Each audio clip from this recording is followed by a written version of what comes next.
Welcome to the Korea Pro Podcast, your weekly guide to understanding the most pressing and complicated developments shaping South Korea. We're your hosts, Jungmin Kim, John Lee, and Junha Park of Korea Pro. Go beyond headlines as we explain not just what happened, but also what really matters and why it matters. If you monitor South Korea for work or just trying to keep up, you're in the right place. This is the Korea Pro Podcast. Hello, listeners, and welcome back to another episode of the Korea Pro Podcast. It is now Thursday, July 2nd. It's 4 p.m. I'm one of your co-hosts, John. And with me, we have... Jungmin Kim. And Junha Park. Yeah. Let's start talking about the artificial intelligence boom. Very ironically, Samsung and SK Hynix are just plummeting today. But this comes after the Lee administration's announcement, very big announcement. It was actually a gradual announcement a little bit because Kim Yong-bom went on Kim Yo-jun's YouTube and let it slide a little bit. But it's a $1 trillion, 3 mega projects blueprint that was announced on semiconductors, AI data centers, advancing packaging, robotics, regional industrial expansion. And the latter part means it's not in Seoul, it's not in Gyeonggi. It's in other provincial areas. Can you walk us through it? Yeah, they picked the area in Honam, which has been a point of controversy. And that's because, of course, the Honam region has always been the progressive bastion, its base. And so the main opposition People Power Party has been accusing the Democratic Party of choosing that location for political favoritism, basically, political pork barrels. Now, of course, that's not the way how the South Korean government, the Lee Jae Myung administration, has been describing it. The administration is saying that it picked that region because the Yongin and the Pyeongtaek areas, where the semiconductor cluster has already been designated, has reached its peak. There's not enough electricity, not enough water, not enough land. And so in order to get access to the water and in order to get access to the land, the president and the rest of the administration is saying that that's why they picked that particular region. And also, interestingly, it's not all conservatives that are disagreeing with, I mean, like thinking that this is all politicization of the industries. Interestingly, Hong Jun-pyo, who is not that relevant anymore, but occasionally he says very interesting things against his former party, People Power Party. He's affiliated with Daegu, but his point was it's not a issue of political favoritism, but that it was basically Honam's turn to get that, and because of the right regional environment was his point. And he also said, well, Daegu got his moment before, but the textile industry, it just did not really get improved that well on its own. It plummeted on its own, basically. And that Gyeonggi got its semiconductor cluster already. Seoul is too populated right now. And other areas like Chungcheong as well got science and technology related investments before. Notice how politicians seem to have a propensity to say things that make sense only after they are no longer politically relevant. Yeah, why couldn't have he been like that when he was actually presidential candidate? Who knows? Or People Power Party leader, basically. But anyway, the big thing, of course, is that, sure, they had this proposal. In fact, Lee Jae Myung, when he gave that announcement, he was flanked by the SK Group chairman, Che Tae-won, and Samsung Group chairman, Lee Jae-yong. Those are like the most expensive bodyguards in the world. And he called them national heroes for this mega investment. Now, like soccer teams? Woohoo. We'll talk about it later. Too soon. But anyway, if you look at all the different press briefings, there are various numbers that are being thrown about. Now, the government's number, the one that you cited, is $1 trillion. And that's how much these two companies and other companies as well pledged to invest. Now, the confusion comes with Samsung itself saying that they're going to invest about another $2 trillion worth of investments, but that's for a long-term, up to 2040 sort of investment. So as far as the government is concerned, it's $1 trillion. But anyway, sure, there's this announcement, there are these pledges by these two mega corporations, and the Democratic Party, which has the majority in the National Assembly, they're going to fast-track these legislations. But the law doesn't help build anything. What's the law, though? Whatever the laws are, there is no specific law that's been passed yet. What the Blue House has been saying, Chief of Staff Kang Won-sik, he's been telling the various ministries as well as encouraging the Democratic Party to fast-track legislation, that this needs to be super fast. That was his exact word, super fast. But regardless, even if they have all the laws ready, even if they face minimal resistance, all of these data centers, all of these places are going to require power. And according to some estimates, they're going to require 18.4 gigawatts of energy. Now, 18.4 gigawatts, that's a number that doesn't really translate or compute for a lot of people. So let me put it to you this way. Have you guys ever seen Back to the Future? Well, in Back to the Future, they have this. I'm surrounded by young people. In Back to the Future, they have this time machine that's in the form of a DeLorean. And as Christopher Lloyd said in the movie, it requires 1.21 gigawatts. He mispronounced gigawatts as gigawatts, by the way. And so, yeah, it requires at least 18 DeLoreans. Or put it in a more realistic way, it requires 18.4 gigawatts of electricity is enough for 3 times of what Seoul requires. So those are massive investments. How and when are they going to build out of this? How long will it take? Oh, good God. Okay. So South Korea has around 21, maybe 22 nuclear reactors that are currently online. In order to produce 18.4 gigawatts of energy, they will need at least 18 more reactors.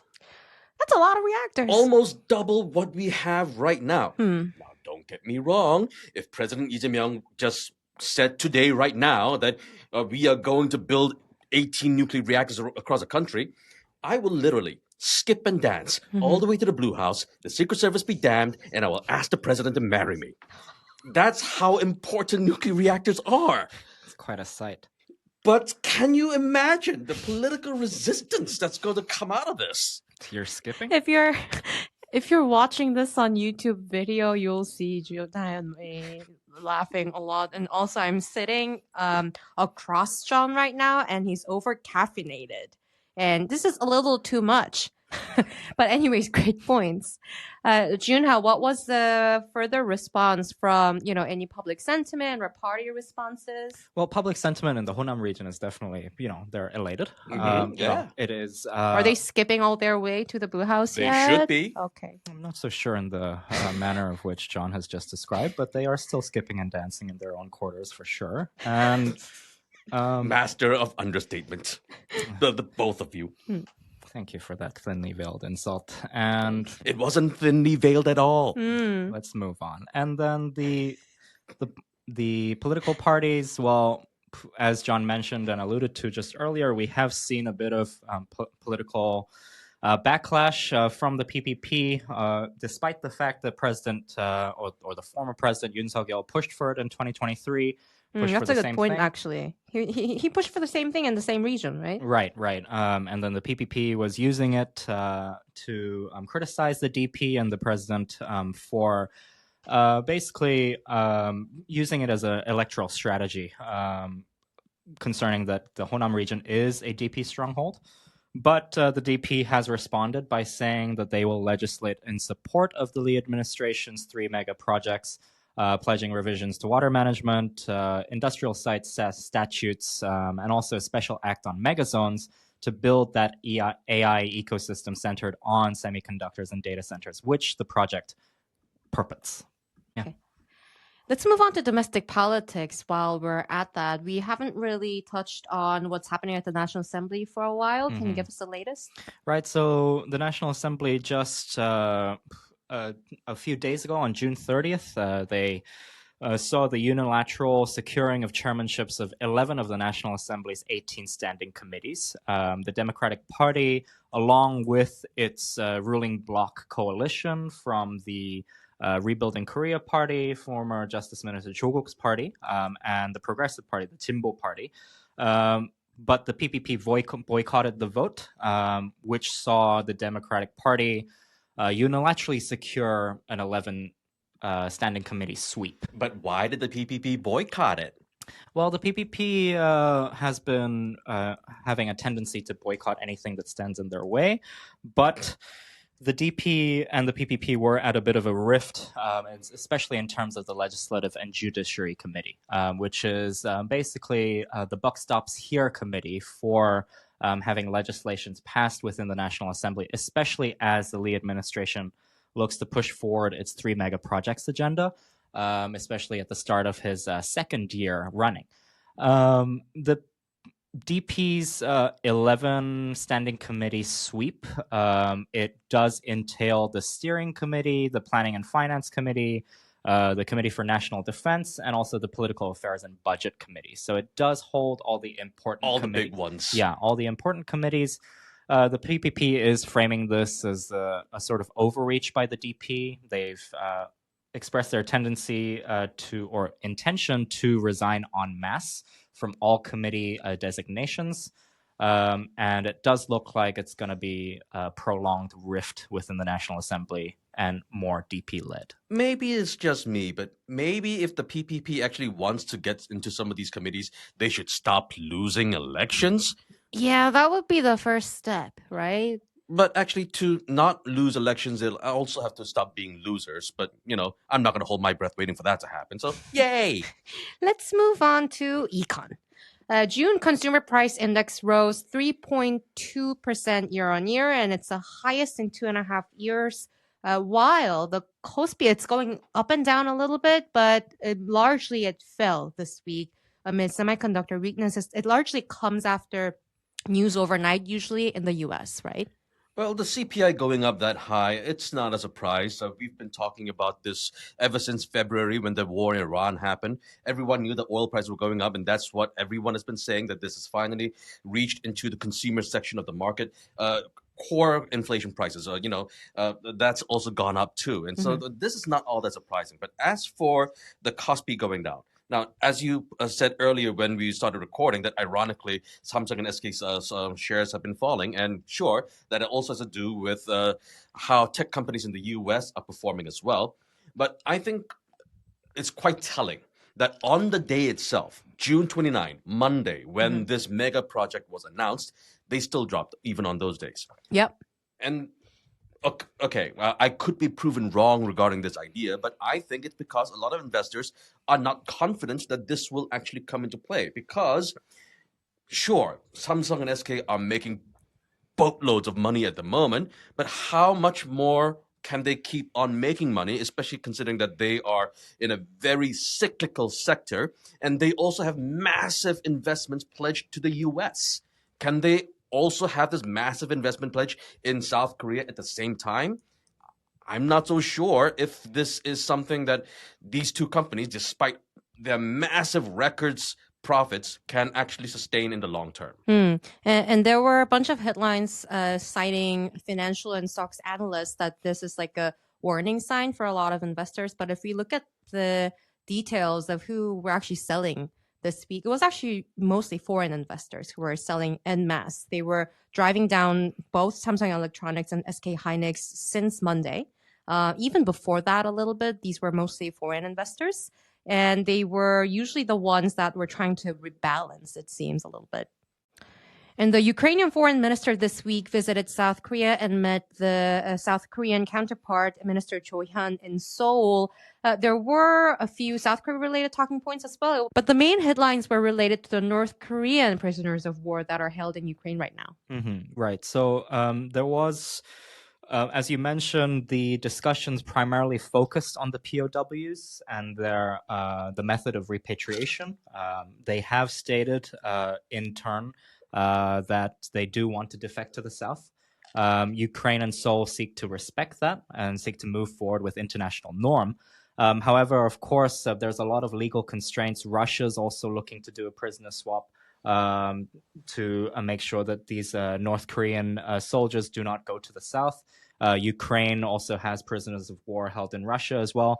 So there's still quite a lot of prisoners of war diplomacy that needs to happen between the two countries, and Seoul smack bang in the middle of that. There was a lot of discrepancies between Seoul and Kyiv's readouts of the meeting at hand. Interesting. So the meeting's agenda items, Kyiv was detailing, or the Kyiv's foreign minister was detailing that both ministers were talking about the security cooperation between the two countries, also condemning Russia's war of aggression and its cooperation or military cooperations with North Korea and what North Korea gets in return from Russia. Seoul's readout had nothing of the sort. They only focused on the POWs and the reconstruction of Ukraine, which means that security cooperation or any consideration of it remains quite mum. And related to Ukraine, if you missed out this week with Seoul Circuit with Dr. Carlo Masala, you missed out big time. It was very fun. It was You should have been there. You should have been there. It was a scenario exercise based on a very specific scenario. If Russia claims a massive win in 2028 March, and what if it's about to attack Estonia, and what kind of decision should Seoul make? So if you missed it, maybe come next time. New prime minister, finally. Right, so she's the second female prime minister ever recorded in South Korean constitutional history. Her background was as former Naver CEO. She was quite successful as startups minister, except for the leak of the information of the people that signed up to one of her flagship projects. Startups for all. 모두의 That was a 창업, mess. right? That was a mess. Yes, yeah. So it does look like that the Ministry of Science and also the Safety Ministry is looking into tackling that and tackling all the leaks. The PPP, as ever, surprise, surprise, they boycotted the confirmation vote. But of course, with the DP's majority, Han Sung-suk, the new prime minister, took office as of yesterday. Last but not least, soccer. Yes, indeed. We don't really talk about Where to sports here start? usually, but this is way beyond just sports. All sorts of mess still going on. But let's start with what's more relevant to our listeners. It's a very rare occasion when a president, after a World Cup ends, calls someone out very directly. He did not name Hong Myung-bo, No. but it was directed against him, right? Right, so it was directed against him and also the KFA, the Korea Football Association, which is the main governing body of South Korea's football or soccer, depending on whether you're American or Everyone else. international. But we have seen this does not just stem from South Korea's loss or elimination from the World Cup.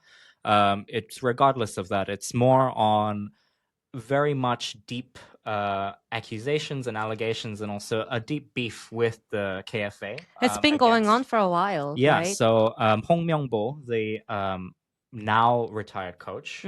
He used to be my hero when I was young. What happened to I him? think it was quite a fall from grace that we saw from the last couple of weeks, especially for on his own doing. Yeah, especially for Mr. Hong. But Mr. Hong was his appointment in 2024 by the KFA faced a lot of allegations over the lack of transparency when they were actually promising a lot more transparency for a similar allegation that happened concerning the appointment of a national team coach.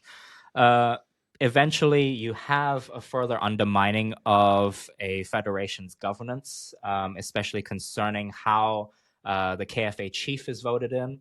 And Lee Jae Myung was effectively targeting that and looking for an investigation into the KFA and how they govern the football in this country. I'm just curious, what is the institutional status of KFA? Is it state funded or is it state affiliated, or It's is an it independent completely organization. It's an independent organization. It has a lot of sponsors, including Nike, Korea Telecom, whatnot, but it is an independent organization that has its own electoral system, votes on its own chief, and makes its own decisions regardless of the culture ministry or any other ministry for that matter. Right. So is there any backlash right now against President Lee publicly tagging the culture minister in his post, asking him to look into this? Well, this is the question of government involvement in a independent sports organization, or how that it is run. We have seen FIFA, the football main international governing body, actually impose not sanctions, but impose bans for certain countries that they observe to have an overextension of government influence over the governance of these football federations. Yeah, Has FIFA ever looked itself in the mirror? Apparently not, John. But thank you for that addition. Other parts of this controversy, which are interesting, is that this was like a largely public sentiment issue, right? A lot of videos got viral online, a lot of accusations. I don't know which are real, but stuff like how there are Korea University cartel among the KFA members, the coaches, whatever. There were a lot of allegations being thrown against each other, and there was the most viral video was Hong directing the players who are world famous ones now. The fight video? Yeah, the fight video. He was saying, strategy today, fight. You know the word. Right. And that was it. And that got viral. Why? Well, it seems that his football tactical knowledge seems to be stuck in the 80s, but it does look like the reason why it got viral was his predecessors were much more technical in the way that they came forward with football tactics. Also, they were like foreign coaches who were brought in, right? Right. I mean, we've had successful domestic coaches too, Yeah. But Mr. Hong hasn't really done himself many favors, especially concerning his attitude towards interviews, the allegations against him for his relationship with Son Heung-min, the national team captain, benching him for a must-win game. All of this has culminated in the sort of overblown hatred for one individual, but it is something that's more than just a loss. It's something that's deeply ingrained with the way that football governance is run within this country. And just for our listeners, nota bene, Junha is holding back a lot because he's a soccer fan. Indeed. And he was off that week. I'm not John. Week ahead, NATO summit. It's coming up next week, July 7th to 8th in Ankara. You sound like advertisement for a NATO summit. Yeah, so the summit in Ankara will focus on alliance cohesion, response to the war in Ukraine, defense spending amongst the countries, Middle East security, industrial capacity. It's still not certain yet whether President Lee Jae Myung will be attending the NATO summit. Last year, I believe he sent his national security advisor. He didn't go. So it is still a point of contention of whether he will go or not. I guess the relationship between Europe and South Korea has grown closer, especially with the EU summit that was fairly recent. So we still have to wait and see whether he visits or not. And the most important news coming up next week is the result of the Canada submarine deal. Oh boy. Yes, the Canadian government was supposed to make its announcement as to whether Hanwha Ocean or TKMS was going to get the bid by June 30th, but the Ottawa postponed the decision. Now, a lot of Canadian media has reported that the Prime Minister will likely make his announcement before the upcoming NATO summit, so the decision is coming up in a few days. So all of this information will be sent to your email inbox by Monday via the Weekend Newsletter by 2 p.m. So if you'd like to know more, please subscribe. Have a good weekend, everybody. Bye. And that's a wrap. Thanks for tuning in. If you want to know more, sign up for our daily executive briefings. We'll brief you on all you need to know from the past 24 hours and why it matters, delivered to your inbox every morning. If you want to stay ahead of the curve, sign up for Korea Pro to get a full package of insights, from daily expert analysis to profiles, month in review, week ahead, and more. And until next time, I'm Jungmin Kim. I'm Junha Park. And I'm John Lee, and we'll see you next time on the Korea Pro Podcast.